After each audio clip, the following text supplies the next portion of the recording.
ശിവക്ഷേത്രങ്ങളിൽ പ്രദക്ഷിണം നടത്തുമ്പോൾ നാം സാധാരണയായി കാണുന്ന രീതിയിൽ വട്ടം ചുറ്റി വരാതെ ഓവ് അഥവാ സോമസൂത്രം വരെ പോയി തിരിച്ചു വരുന്നതിന് പിന്നിൽ ശാസ്ത്രീയവും വിശ്വാസപരവുമായ വലിയൊരു കാരണമുണ്ട്.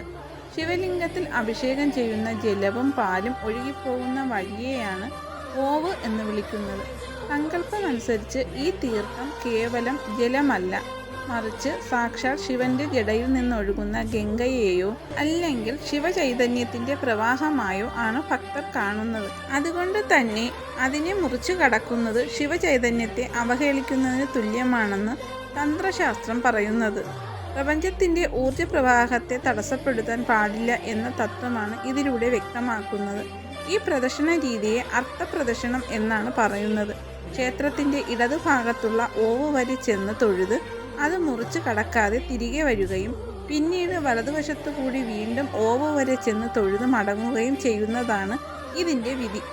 ഇതിനെ ചിലയിടങ്ങളിൽ ഋഷഭ പ്രദക്ഷിണം എന്ന് വിളിക്കാറുണ്ട്.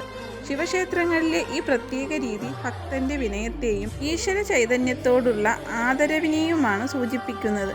ചുരുക്കത്തിൽ പ്രപഞ്ചനാഥനായ ശിവന്റെ ചൈതന്യം ഒഴുകുന്ന ആ വഴിയെ ലംഘിക്കാതെ ആ ചൈതന്യത്തിന് മുന്നിൽ വിനയത്തോടെ പിൻവാങ്ങുക എന്നതാണ് ഈ ആചാരത്തിൻ്റെ ലക്ഷ്യം.